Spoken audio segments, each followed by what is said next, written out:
Bom, e agora a gente vai conversar aqui com a nossa convidada. A gente está recebendo aqui a Ana Oliver, que é coaching de liderança e de vida. Ana, obrigado pela participação, pela vinda aqui ao online. Eu que te agradeço. Para mim é um privilégio poder estar aqui. Olha só, quero lembrar que vocês podem participar com a gente no WhatsApp, 991515902. A gente vai falar sobre inteligência emocional, tá bom?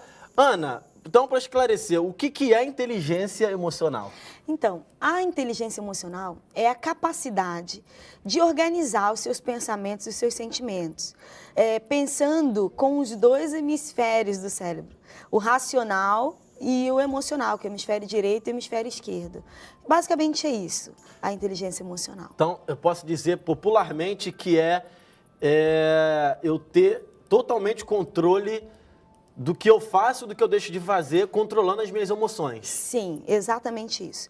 Ter o controle dos seus comportamentos e também dos seus sentimentos, sabe? Deus nos deu uma capacidade incrível e todas as ferramentas que nós precisamos para ter uma vida saudável já estão dentro de nós.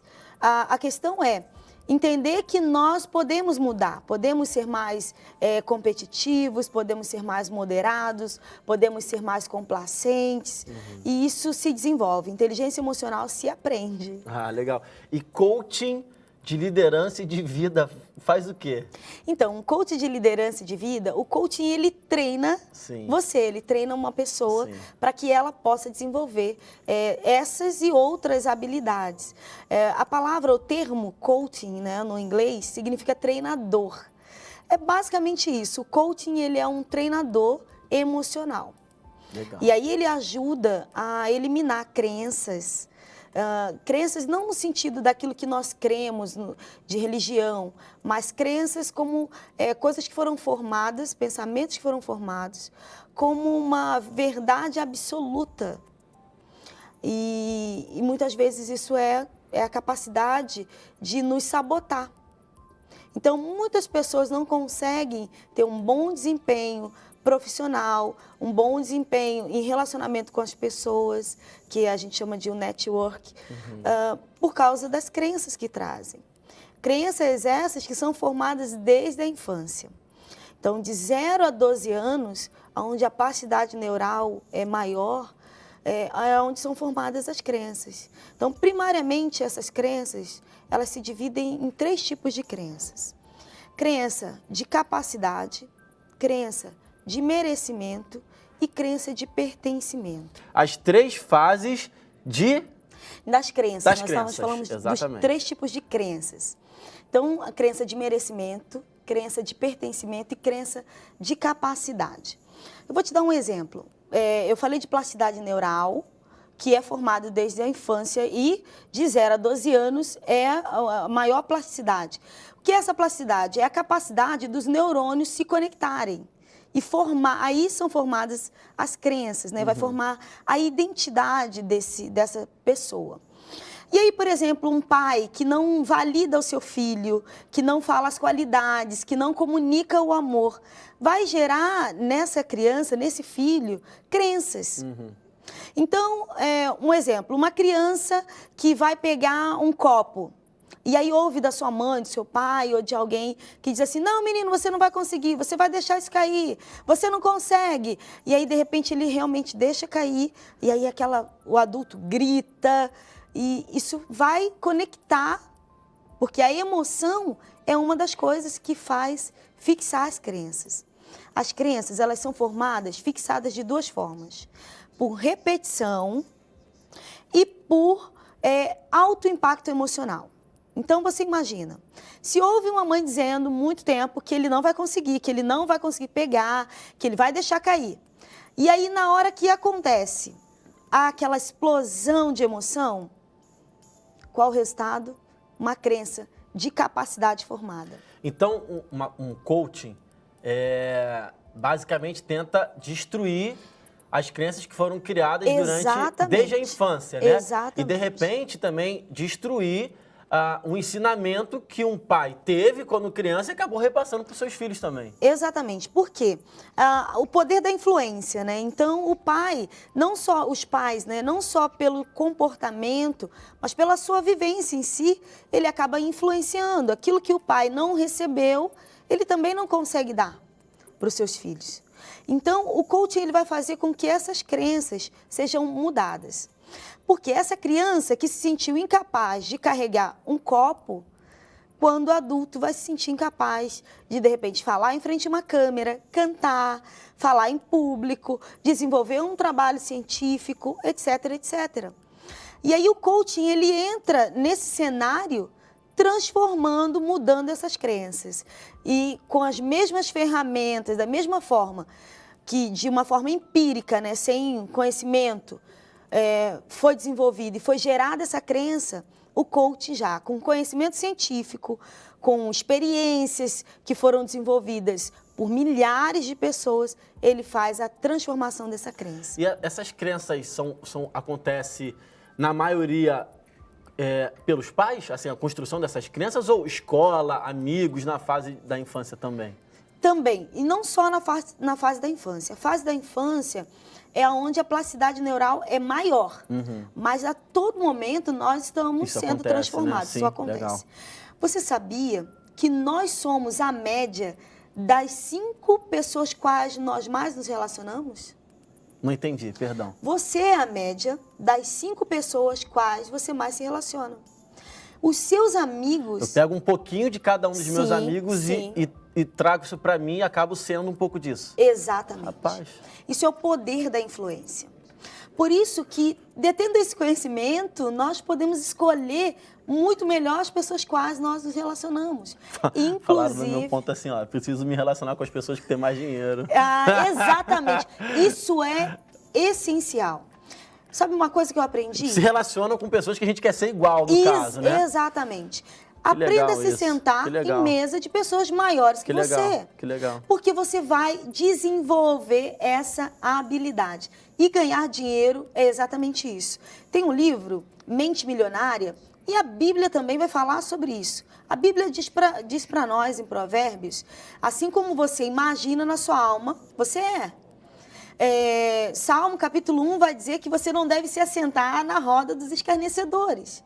Então, eu fico assim, maravilhada de entender como estudiosos de Harvard e de tantas outras universidades, Yale e outras, estão dando embasamento à própria Bíblia, o que a Bíblia nos ensina. Então, se você deseja ser alguém melhor, se relacione com pessoas melhores. Se você deseja trilhar um caminho, se relacione com pessoas que já trilhou o caminho que você deseja trilhar. Legal. Por isso que pessoas que enfrentaram grandes desafios, problemas, dificuldades, elas têm mais inteligência emocional. Legal. Porque elas conseguiram alcançar aquilo que outras pessoas estão buscando. Sim. Então, no mercado de trabalho, isso é imprescindível, principalmente nos dias de hoje. Agora, trazendo para o mercado de trabalho ainda mais, eu fico imaginando quais são as áreas que emocionalmente as pessoas devem ser mais maduras no trabalho. Por exemplo, lidar melhor com a pressão, lidar melhor com a cobrança, saber... me relacionar com a quantidade de trabalho e tempo, eu saber me relacionar com os meus companheiros de trabalho, saber me comportar em equipe. Quais são as principais áreas, ou tudo é importante, ou o que você mais enxerga como importante? Então... Eu fiz 30 perguntas numa só, mas tudo bem. Não, consegui discernir. O que acontece? Não existe uma área dentro da atuação profissional que seja mais importante entender sobre inteligência emocional. Desde a base até o mais alto CEO da empresa, até o mais alto nível hierárquico, precisa de desenvolver inteligência emocional. Claro que cada um dentro do seu nível de entendimento, a sua capacidade intelectual, mas todos precisam. Eu vou te falar rapidamente uma experiência. Eu estava a caminho da entrevista e eu vim de ônibus. E ao entrar no ônibus, a cobradora de ônibus estava extremamente estressada. e ela falava sozinha, e ela amaldiçoava, ela dizia, eu odeio esse emprego, eu não aguento mais esse lugar. E eu olhei para ela, conectei com ela e eu disse, calma, vai ficar tudo bem. E aí, no decorrer da viagem, muitas coisas aconteceram. Inclusive, num ônibus com ar-condicionado, uma pessoa começou a fumar. Outra que tinha hipertensão começou a brigar com a pessoa que estava fumando, porque estava passando mal por causa do cigarro. Então, aí você vê, todos precisam de inteligência emocional. A cobradora, ela e o motorista, nesse caso, eles lideravam aquela condução. Então, ela, por estar insatisfeita com o seu trabalho, já começou a comunicar errado, comunicar mal, amaldiçoando o seu trabalho, dizendo que não gostava do que fazia. Então, a gente vê o nível base. E aí, através disso, as pessoas que foram entrando no ônibus já foram recebendo aquela mesma atmosfera. É o que eu te falei do poder da influência. Eles começaram a fluir na mesma atmosfera que a cobradora estava, que era de maldizer o ônibus, maldizer o trabalho, enfim. Quase que gerou um desentendimento entre as pessoas dentro do ônibus. Então, tudo isso é inteligência emocional. Então, desde uma empresa de ônibus a uma escola ou uma grande empresa de comunicação, todos precisam desenvolver inteligência emocional. E a Rosiane também escreveu assim, ó. Eu quero perguntar se eu me sentir insegura ou apavorada em alguma situação, mesmo sem falar nada. Se assim eu vou demonstrar como eu me sinto. Eu não entendi muito bem a pergunta, Rosiane. Eu tentei transmitir aqui o que eu entendi. Mas acho que ela está perguntando se ela se sente insegura ou apavorada numa situação, se isso é comum ou não é, e como lidar com isso, né?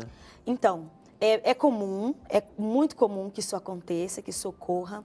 O que eu te aconselho é comunicar de forma diferente. Então, você está nervosa, muda o seu comportamento. Não haja como alguém que esteja nervosa. Por incrível que pareça, nós achávamos no passado que o cérebro comandava o nosso corpo. E hoje, após muitos estudos, uma especialista, uma doutora de Harvard, chegou à seguinte conclusão, de que o corpo também comanda o cérebro. Isso tem muito a ver com o que você conversou comigo nos bastidores. Eu estou insegura, eu estou nervosa, como eu vou fazer?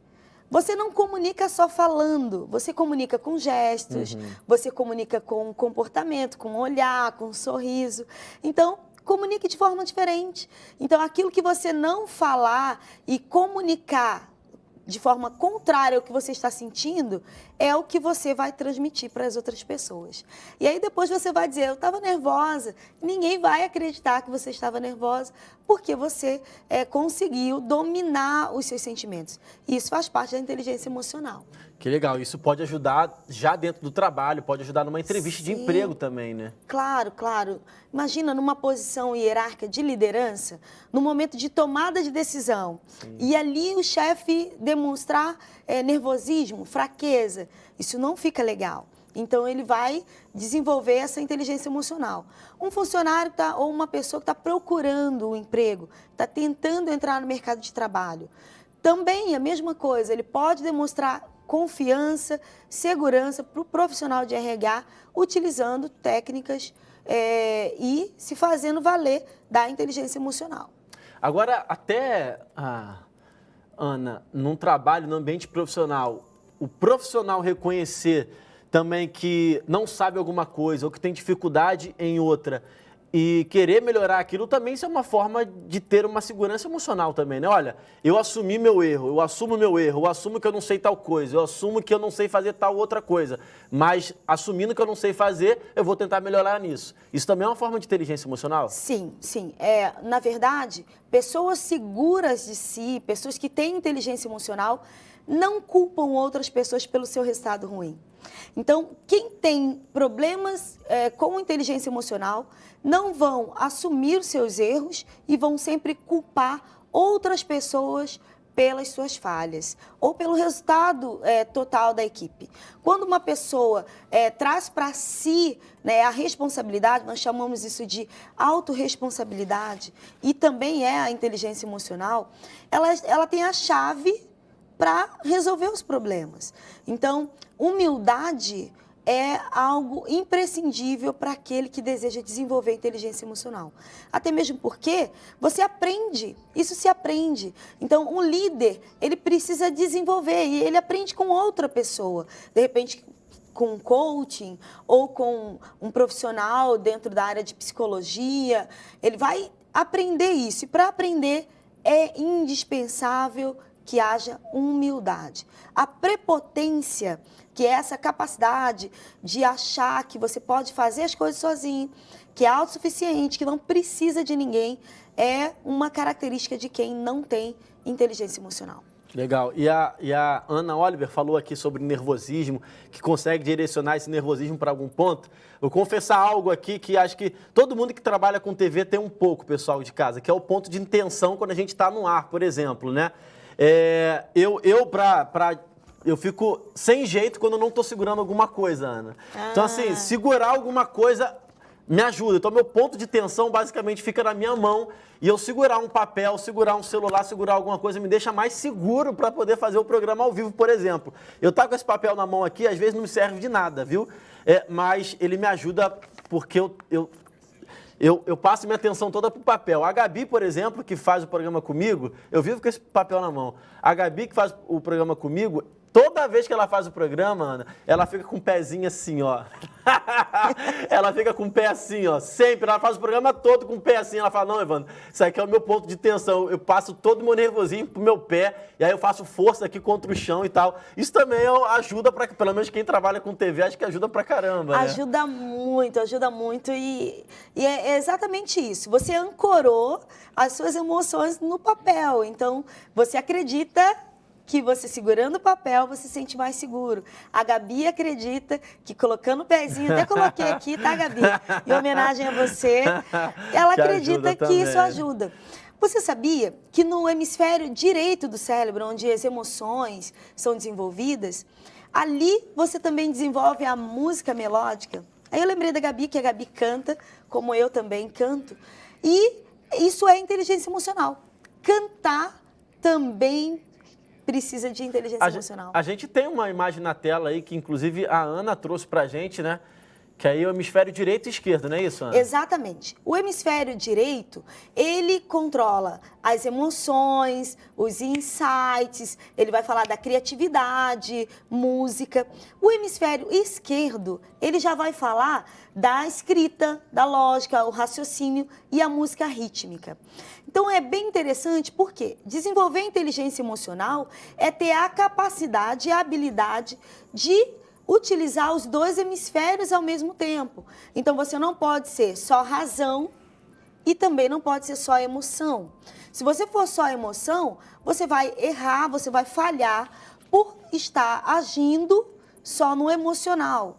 Então, você não vai controlar os seus sentimentos, você vai transferir aquilo que você pensa, aquilo que você sente, sem antes discernir. E se você for só racional, você corre o risco de não saber lidar com as emoções. Então, a inteligência emocional é conseguir equilibrar, um equilíbrio entre o hemisfério direito e o hemisfério esquerdo. Agora, a gente tem 1 minuto para acabar e eu queria muito, mesmo dedicar 1 minuto para falar da inteligência emocional dentro da igreja. O quão importante é também, né, Ana? Muito importante. Dentro da igreja, nós precisamos entender que as pessoas são diferentes. E que cada um tem um temperamento, isso a gente analisa também, tanto na sessão individual com o coach, quanto também nos nossos treinamentos. É importante que líderes, né? Eu tenho um treinamento chamado Chaplain Coaching, que é o capelão coaching, para a liderança, saber lidar com essas pessoas. Pessoas que tiveram vivências diferentes, tiveram feridas, que marcaram e que transformaram o seu comportamento, que mudaram o seu sistema de crença. Porque muitas vezes eles ouvem a palavra de Deus, leem a palavra, creem na palavra, mas não conseguem praticar por causa das suas crenças. Porque a todo momento que ele deseja desenvolver, que esse cristão deseja desenvolver a sua vida baseada na palavra, vozes no seu interior, que estão relacionadas às suas crenças, não só espiritual. A questão é que dentro da igreja nós temos o hábito de espiritualizar tudo. E nem tudo dá para se espiritualizar. Tem coisas que são comportamento. E a gente precisa saber lidar com isso. Ana, eu queria agradecer demais a sua participação. Foi um prazer receber você aqui. Todo meu. E você pode passar um contato aí para quem se interessar, quiser ter participar de uma palestra sua, enfim. Então, eu quero te convidar para o meu treinamento, um treinamento de inteligência emocional, que chama O Poder da Ação. Ele é baseado num best-seller escrito pelo Paulo Vieira, que é o maior coaching da América Latina. Eu fui treinada por ele e também pela Universidade Cristã da Flórida. Eu quero te convidar a estar nesse treinamento. Você pode achar aí a inscrição pelas minhas redes sociais e também pelo meu telefone, 21 974934128 ou 21 8602 2740. Também o meu e-mail, os meus contatos estão sendo passados aí na tela. Você pode me contactar também para uma assessoria particular. Vai ser um prazer te ajudar, cooperar com o seu desenvolvimento intelectual, emocional, e a sua inteligência emocional agradece. Ana, muito obrigado novamente Obrigada pela presença. Espero que vocês tenham gostado tanto quanto eu. E amanhã a gente volta 1h10 da tarde. Um abraço.